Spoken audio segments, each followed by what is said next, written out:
All right, so the Biden administration is continuing strikes in Yemen on Houthi rebel targets, going completely rogue, still without congressional approval, which he's supposed to get congressional approval for offensive maneuvers like that. You can defend yourself, of course, right? But you can't actively go on the offensive without congressional approval, and Biden has done that. The House Judiciary Committee is now going after the special prosecutor in the RICO case for Georgia because there's a scandal going on right now between him and Fani Willis. There was some funny business going on. If you want to read into that, leave a comment down below. I will cover that if you'd like. No problems there. House Judiciary is also going after is probing the DEI policies for the military. Why does the military have DEI policies? That makes no sense. The military should not care at all who signs up. There is a recruiting crisis, as they're calling it right now, so they really shouldn't care. They really shouldn't try to be diverse. It's going to naturally be diverse. You should just recruit people. That's it. You should have a strong military, focus on that, recruit these people, and have a nice day, Build your military. Do it the right way. Do what you're supposed to do, right? What's up, everybody? How the hell's your day going? I hope y'all are having a pretty good day. Man, this politics is just getting crazy right now, but you need to keep up with politics, so if you want to keep up with everything the government is doing, smash that subscribe button for me and turn on your notifications as I pop out videos every single day. And if you also could kindly smash that like button, it would be a very big help to me and a very big help for the channel. But let's go ahead and get into some news. Enough of my milling about, right? So the Biden administration disappoints once again. It goes against American interests here. Check this out, folks. Biden says U.S. does not support Taiwan's independence following the election. So Taiwan just had an election. They voted in the vice president as president from I think it's the Democratic Progressive Party of Taiwan, the DPP. Which, looking at it, why wouldn't Biden support this? He's a Democrat. He's doing a lot of very progressive stuff. It makes no sense why he doesn't support this. He's a stooge for the Chinese Communist Party. That's what it is. He doesn't want to piss off China, but who cares about China? Taiwan is an independent nation. They have been governing themselves since at least 1996 when they held their first democratic elections. That is just a fact in this country, or in that country, to be exact. But let's go ahead and get into this and see what the hell is going on. President Biden had a short message for Taiwan after its election of a new president on Saturday. "We do not support independence," Biden said on the South Lawn on Saturday. Why the hell not? You're willing to prop up the Ukrainian government, who's not even a true democracy. It's a very corrupt nation. But you're not willing to support Taiwan? What in the hell is going on with that?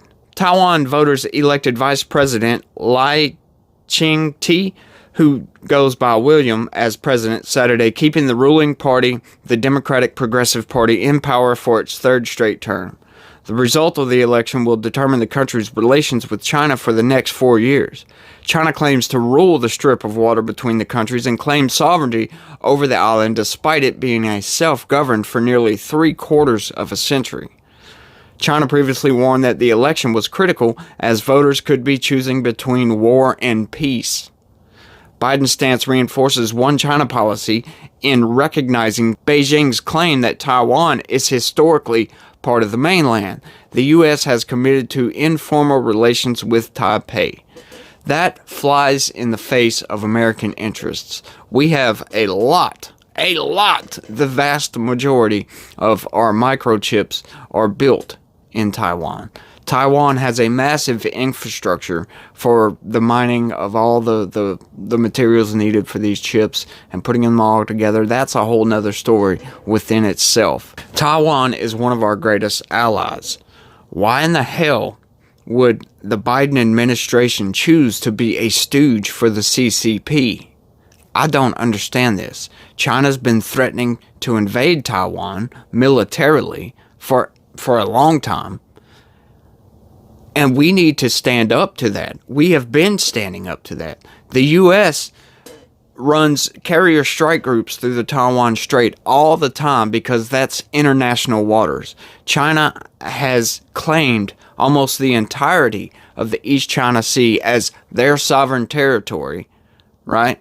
But it's not. That's international waters. They claim Vietnamese waters, the Philippines. There's all kinds of crap going on in that South China Sea. And there's war brewing on that South China Sea. And we need to let China know that, look, you need to follow international norms. This is not your water. This is not your territory. We have international rules around things like this, but the Biden administration doesn't seem to care about that. A while back, he said he would defend Taiwan militarily. What is going on with Joe Biden here, folks? I don't get it. I don't understand. What in the hell? Why he would send a message out to Taiwan that he doesn't seem to care about your democratic process. You know, I could care less what China has to say. Taiwan is its own independent nation. They have been ruling themselves for, like he said, a 3/4 of a century. That's 75 years at least. I don't get it, folks, but that's the news. After Biden met with Chinese President Xi Jinping in November, he said he made clear China should not interfere in Taiwan's election. He said the U.S. maintains the One China agreement and he does not have plans to change it. Why would you agree to that? The One China agreement basically says that Taiwan is part of China. Well, if Taiwan was part of China, they would be under the authoritarian leadership of Xi Jinping. But they're not. They have their own president. They run their own democratic elections. They voted in a progressive democratic leader. That flies in the face of the One China policy, if you ask me. So how can you maintain both these policies, saying you would militarily stand up and defend Taiwan, but yet still agree with the One China policy? As Vivek Ramaswamy said, that's strategic ambiguity. We don't know what the hell's going on. I know Vivek said that he would defend Taiwan militarily. I happen to agree with that. It's in American interests to do that. Like I said, a lot of microchips, a lot of those processors are made in Taiwan. We have a friend in Taiwan. We do lots, billions of dollars of trade with Taiwan. If China takes that over, bye-bye to all that. That's what Taiwan is basically all about, those microchips. That's what China wants. Instead of building their own infrastructure to build all these chips, get the technology themselves, they want to steal technology from somebody else. That technology was innovated actually in the United States and shipped to Taiwan to help Taiwan. So yes, we do need to be involved with Taiwan. We need to defend Taiwan. I would agree to that totally. Because we are dependent on Taiwan. We're dependent on China for a lot of things as well, but we don't need to be. That's why I like Trump so much. He was trying to get manufacturing factories and all that stuff back into the United States so we could be more independent. But Joe Biden just wants to be a stooge of the Chinese Communist Party. And I do not agree with that. I mean, he's gone rogue, if you ask me. The U.S. announced Wednesday that it would be sending an unofficial delegation to Taiwan after the island conducted its election. The delegation will include former high-ranking U.S. officials. Biden has sent unofficial delegations to Taiwan in 2021 and 2022. Given our unofficial relationship with Taiwan, we often send these high-level unofficial delegations of former government officials to Taipei, a senior Biden administration official said. We have a decades-long tradition of doing so. It's unknown how China will react to the new delegation and lies when, but the country previously told the U.S. that it will not make any concession or compromise on Taiwan. Secretary of State Antony Blinken congratulated Lai on his victory in a statement Saturday and offered congratulations to the Taiwan people for demonstrating the strength of their robust democratic system and electoral process. That's what Biden should have done. Why is he sending these very ambiguous signals out there? Oh, we don't support their independence, but good job on winning your election. That doesn't make any sense, folks. Lai, who has said he is open to talks with China, posted on X, the platform formerly known as Twitter, thanking voters for electing him and pledged to uphold peace in the Taiwan Strait and to be a force for good in the international community. Well, that just so happens to also fly in the face of what Xi Jinping wants. We got to stand up to China, folks. China is just trying to bully these smaller nations into doing whatever the hell it wants to do. We need to stand up to communism. Communism always ends up with a large pile of dead bodies. That is a fact. That's how it has always happened. Over 100 million people have died due to communist authoritarianism. I mean, just look what China did with COVID. Locking people in their apartment buildings, arresting people if they left, if they somehow got out of their building. That was horrific, if you ask me. They took over Hong Kong, that was ran democratically. It's just crazy, folks, and I don't know what in the hell the Biden administration thinks they're doing. They're going rogue. They're starting wars in the Red Sea, attacking the Houthi rebels, which are terrorists who deserve it. But come on, dude, you gotta follow the Constitution. The Biden administration doesn't care about the Constitution whatsoever. He's proved that to me, and he will never, ever get me to stop saying, this guy is evil. He is evil. He needs to be taken out of the White House in November, or in January, sorry. And we need to get this country back on track. I ain't gonna lie, I do believe if Trump was in the White House, we wouldn't have a war in Ukraine.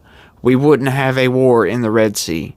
We wouldn't have an invasion going on our southern border. And inflation would have never got out of hand like it has. That's just my personal belief.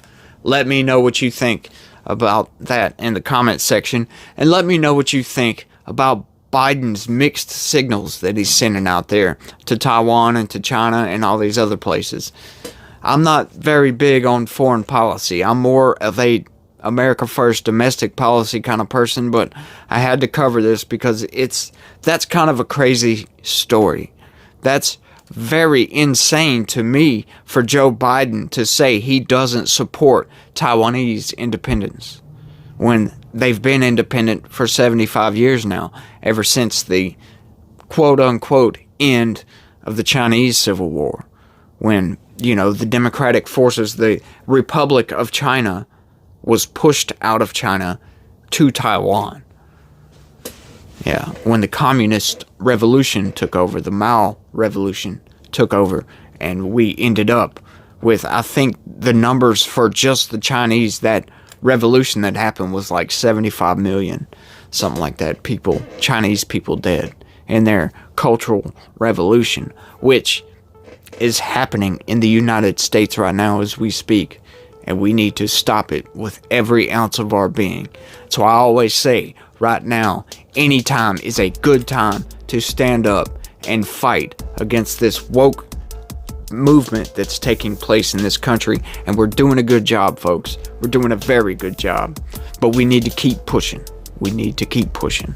And that's all I got for this one. I want to thank everybody for watching. And hey, look, if you could, like I said, if you like this video, smash that like button for me. And if you're new around here, hit that subscribe. I cover stories like this all the damn time. Give you what my opinion, tell you what I'm thinking, give you the facts, and then let you know how I feel. So, if you're interested in that, turn on your notifications. But thanks for watching, everybody. I sure do appreciate it. And y'all try to be positive. Peace.